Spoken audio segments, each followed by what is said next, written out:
गुप्त नवरात्र की पावन तिथि में गुरुजी पंडित प्रदीप मिश्रा जी द्वारा बिहार खगड़िया में श्री नंदीश्वर शिव महापुराण कथा के 24 जून मतलब 6वें दिन की कथा पूर्ण हो चुकी है। यह कथा 19 से 25 जून 2023 तक दोपहर के 2 बजे से लेकर 5 बजे तक चलने वाली है, जिसका आनंद आप आस्था और यूट्यूब के द्वारा प्राप्त कर रहे हैं। आज की कथा में गुरुजी ने प्रदोष के दिन प्रदोष काल में किए जाने वाले एक विशेष उपाय की जानकारी दी है। साथ ही गुरुजी ने सावन माह का एक ऐसा उपाय बताया है जिसे करने से 30 से 35 वर्षों बाद भी संतान की प्राप्ति हो जाती है, जिसे आपको 5 जुलाई सावन माह की शुरुआत से ही करना शुरू कर देना है। इस वीडियो के अंत में हम आपको इस वर्ष 8 सोमवार आने वाले हैं जो कि सावन माह में है। गुरुजी पंडित प्रदीप मिश्रा जी की कौन कौन सी शिव महापुराण कथा इस 8 सावन के सोमवार में होने वाली है, उसकी जानकारी आपको इसी वीडियो के अंत में देने वाले हैं, ताकि उन कथाओं का आनंद भी आप इस सावन में प्राप्त कर सकें। आज की कथा में गुरुजी ने कुल 15 उपाय पत्र और उपयोगी जानकारी दी है। सभी की जानकारी हम आपको इस वीडियो के माध्यम से दे देंगे। अगर आपने आज की कथा नहीं सुन पाई है तो पूरी कथा का रास्ता तो आपको इस छोटे से वीडियो से प्राप्त होने वाला है। कल के वीडियो में हमने आपसे एक प्रश्न किया था कि पतंजलि द्वारा कौन सा ग्रंथ रचित नहीं है, तो सही आंसर है गरुड़ पुराण। यह व्यास जी द्वारा रचित है और पतंजलि द्वारा रचित है योग शास्त्र और आयुर्वेद। और आज के वीडियो का प्रश्न इस प्रकार है, जो कि आपकी स्क्रीन में भी दिख रहा है। इस वर्ष अधिक माह कौन सा है? आपके ऑप्शन इस प्रकार हैं, ए चैत्र, बी भादो, सी सावन। आप इस प्रश्न का उत्तर अभी कमेंट के जरिए हमें भेज सकते हैं। हम इस प्रश्न का उत्तर आपको कल के वीडियो में जरूर दे देंगे।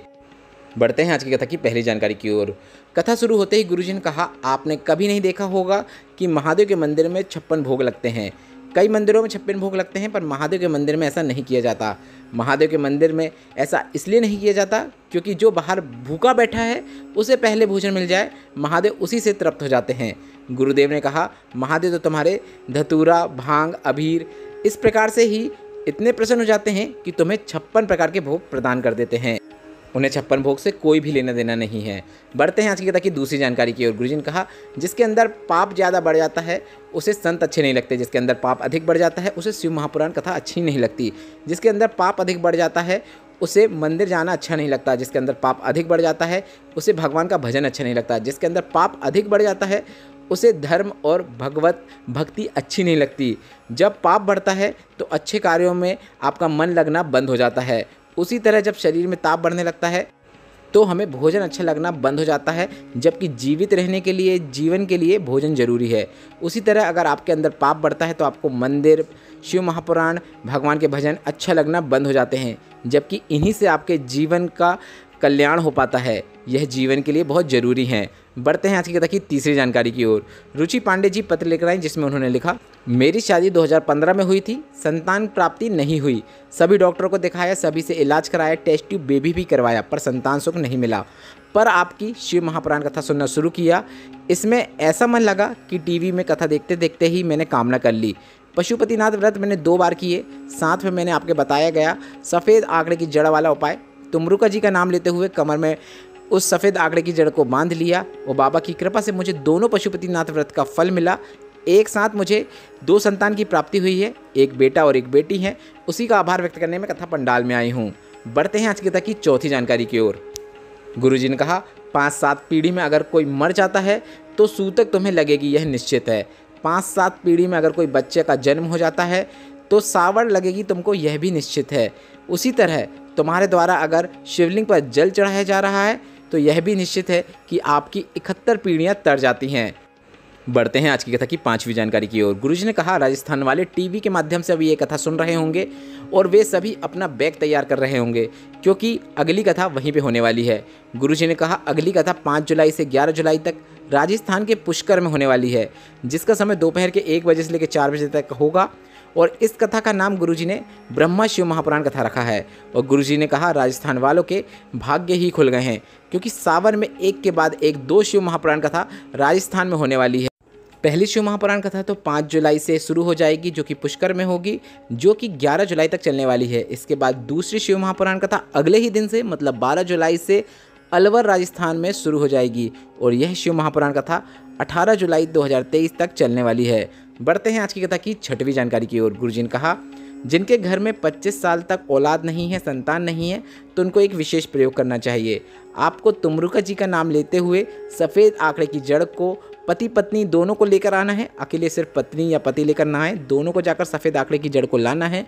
रजस्वला धर्म के 7वें दिन जड़ लाएं और उसी दिन आपको मंदिर में जाकर 21 बार शिवलिंग के ऊपर से घुमाते हुए उस जड़ को तुमरुका जी का नाम लेते हुए लाल धागे का उपयोग करते हुए उस जड़ को लाल धागे का प्रयोग करते हुए अपने कमर में बांध लेना है।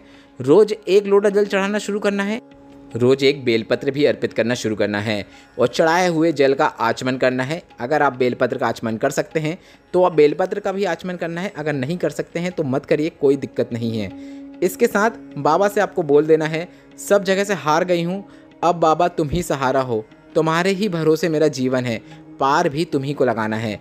इस प्रकार से निवेदन करिएगा, संतान की प्राप्ति जरूर होएगी। बढ़ते हैं आज की कथा की 7वीं जानकारी की ओर। गुरुजी ने कहा, घर का अगर एक सदस्य भी घर के धन को सतमार्ग में लगाता है, घर का एक सदस्य भी भगवान का भजन करता है, तो यह बात निश्चित है उस घर में कितने ही पापी क्यों ना हो, पर वह घर बर्बाद नहीं हो सकता, उस घर का विनाश नहीं हो सकता। एक अकेला ही उस घर को संभाल लेता है। बढ़ते हैं आज की कथा की 8वीं जानकारी की ओर, जो कि काफ़ी अच्छा उपाय है, आप ध्यान से सुनिएगा। गुरुजी ने कहा, जैसा कि यशोदा माता ने अपनी पुत्री मतलब यशोदा के लिए संतान प्राप्ति के लिए सावन माह में रोज 1 लोटा जल शिवलिंग पर चढ़ाना शुरू किया था, साथ में सावन माह की जो पूर्णिमा होती है उसमें संतों को भोजन कराया था, जिसमें उन्होंने खीर और मालपुआ शामिल किया था। यह काफ़ी अच्छा संतान प्राप्ति उपाय है, जिसे यशोदा की माता ने अपनी बेटी यशोदा के लिए किया था। और गुरुजी ने कहा, यह उपाय करने के बाद 55 से 60 वर्ष की आयु में यशोदा माता को संतान की प्राप्ति हुई थी। तो इस प्रकार से आप भी यह उपाय सावन में करके अधिक से अधिक लाभ जरूर प्राप्त करें। बढ़ते हैं आज की कथा की 9वीं जानकारी की ओर। गुरुजी ने कहा, महादेव की विशेष कृपा प्राप्त करने के लिए आपको अपने जीवन से दुख, तकलीफ, कष्ट और बीमारियों को दूर करने के लिए आपको 2 जगह प्रदोष के दिन दीपक लगाना शुरू कर देना है। यह दोनों दीपक आपको प्रदोष के दिन लगाना है। पहला दीपक आपको बेलपत्र के पेड़ के नीचे लगाना है, जिसमें आपको लंबी बाती का उपयोग करना है और घी का उपयोग करना है। और दूसरा दीपक आपको अपने घर के मुख्य द्वार में लगाना है। मुख्य द्वार में ऐसा लगाना है कि आपका मुख घर की ओर हो और आप अपने सीधे हाथ की ओर उस दीपक को लगाएं। और गुरुजी ने कहा है, इस दीपक में भी आपको लंबी बाती और घी का ही उपयोग करना है। घर के मुख्य द्वार में घी का दीपक प्रज्वलित करते समय आपको इस बात का ध्यान रखना है कि जो लौ रहेगी उसको आपको घर की बाहर की ओर रखना है, क्योंकि यह लौ हम इसलिए बाहर की ओर कर रहे हैं क्योंकि हमको बाहर से ही अंदर महादेव को बुलाना है। बढ़ते हैं आज की कथा की 10वीं जानकारी की ओर। मनोज जी पत्र लेकर आए, जिसमें उन्होंने लिखा, मेरी शादी 1989 में हुई थी और डॉक्टरों से सारा इलाज करा लिया, संतान प्राप्ति नहीं हुई।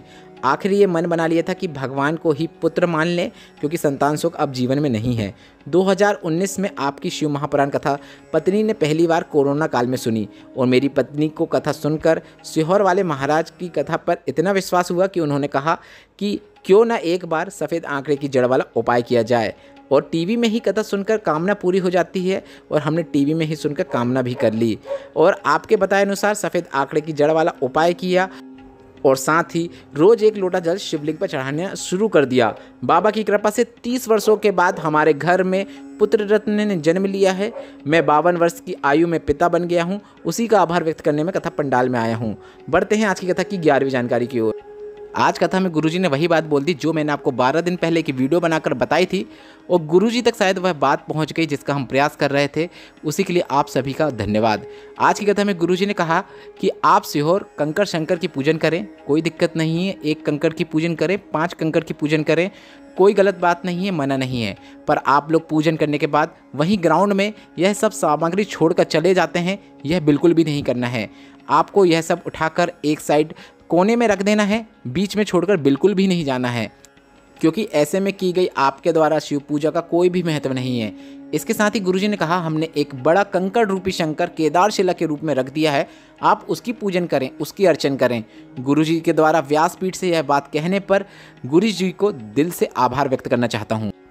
और कुबरेश्वर धाम में आने वाले शिव भक्तों से एक अनुरोध करना चाहूँगा कि कुबरेश्वर धाम के प्रांगण में निर्वाल और कंकड़ रूपी शंकर को छोड़कर ना जाएं, क्योंकि अगर किसी का गलती से उसमें पाँव पड़ जाता है तो जितना पाप उस पाँव पड़ने वाले को लगेगा उतना ही पाप पूजन करने वाले को भी लगेगा। आप अभी वीडियो में देख सकते हैं किस प्रकार से लोगों ने नारियल, बेलपत्र, कंकड़ रूपी शंकर को ऐसे ही कुबरेश्वर धाम के प्रांगण में छोड़कर चला गया है। मैं आपको वीडियो दिखा रहा हूं जो कि 12 दिन पहले का है, इसलिए आज की कथा में गुरुजी ने यह बात कही है कि आपको ऐसे कुबरेश्वर धाम के प्रांगण में नारियल, बेलपत्र, धतूरे को छोड़कर बिल्कुल भी नहीं जाना है। इस बात का हर शिव भक्त को ध्यान रखना है, क्योंकि आपको ही साफ सफाई का ध्यान रखना है कुबरेश्वर धाम का। बढ़ते हैं आज की कथा की 12वीं जानकारी की ओर।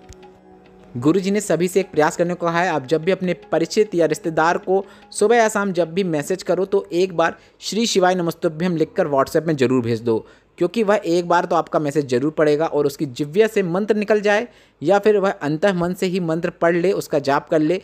ऐसा करने से भी उसका कल्याण हो जाता है। और गुरुजी ने सभी से कहा है, आप अपने पास के शिव मंदिरों में श्री शिवाय नमस्तुभ्यम मंत्र के बैनर जरूर लगवाएं।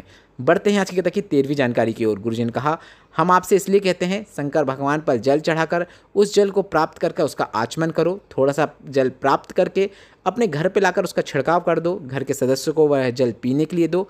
अगर ना पिए तो आप घर में जो आपका पानी का पात्र है उसमें 2 बूंद भी अगर जल की आप डाल देते हो तो गुरुजी ने कहा, अगर आपके उदर में वह जल रहता है तो काल भी तुम्हारा ग्रास नहीं कर सकता। बढ़ते हैं आज की कथा की 14वीं जानकारी की ओर। गुरुजी ने बताया, मुरुकों की कन्या है सुयसा, जिनका विवाह नंदी के साथ हुआ है। और नंदी ने एक दिन महादेव से प्रार्थना की कि आपकी यह बहू आ गई है, इसे कहाँ पर रखूँगा।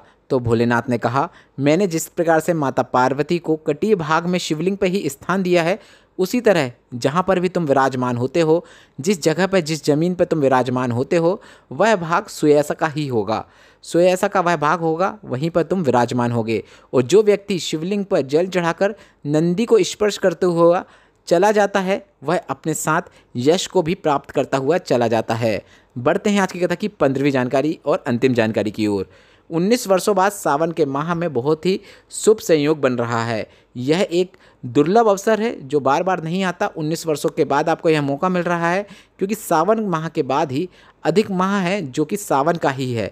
ऐसे में सावन के इस 2023 के महीने में आपको 8 सावन के सोमवार मिलने वाले हैं। इस बार सावन का महीना 59 दिनों का होगा, जिसकी शुरुआत 5 जुलाई से होगी और अंत 31 अगस्त 2023 को होगा। अब हम आपको गुरुजी पंडित प्रदीप मिश्रा जी की सावन माह में होने वाली 7 शिव महापुराण कथा की जानकारी दे रहे हैं, जो कि इस प्रकार है, आपकी स्क्रीन में भी दिख रहा है। अभी जो कथा होगी, सबसे पहली कथा सावन माह की पुष्कर में होगी, जो कि 5 जुलाई से 11 जुलाई तक 2023 तक होगी। दूसरी कथा अलवर में होगी, जो कि 12 जुलाई से 18 जुलाई तक होगी। तीसरी कथा मैनपुरी में होगी, जो कि 22 जुलाई से 28 जुलाई तक होगी। यह जुलाई माह की सावन की 3 शिव महापुराण कथा हो गई। चौथी कथा जो कि अगस्त में होगी, वह तिल्दा नेवरा छत्तीसगढ़ में होगी, जो कि 1 से 7 अगस्त 2023 तक होगी। 5वीं शिव महापुराण कथा विजयनगर अजमेर में होगी, जो कि 10 से 14 अगस्त 2023 तक होगी। 6वीं शिव महापुराण कथा जो कि सावन में होगी, वह मध्य प्रदेश के सवासरा में होगी। यह 18 से 24 अगस्त 2023 तक चलने वाली है। और 7वीं और अंतिम शिव महापुराण कथा जो कि सावन माह में शुरू होगी, वह बालोद छत्तीसगढ़ में होगी, जिसकी शुरुआत 28 अगस्त से होगी, जो कि 1 सितंबर 2023 तक चलने वाली है। इस वीडियो में बताए गए उपायों से संबंधित अगर अभी भी आपके मन में कोई प्रश्न हो तो वे प्रश्न आप कमेंट के जरिए पूछ सकते हैं, हम आपके प्रश्नों का जरूर उत्तर देंगे। और आज की कथा से अगर आपको भी आनंद की प्राप्ति हुई है, मेरे द्वारा दी गई जानकारी अगर आपको थोड़ी सी भी उपयोगी लगी है, तो इस वीडियो को लाइक करके कमेंट बॉक्स में हर हर महादेव टाइप करना मत भूलिएगा। श्री शिवाय नमस्तुभ्यम। हर हर महादेव।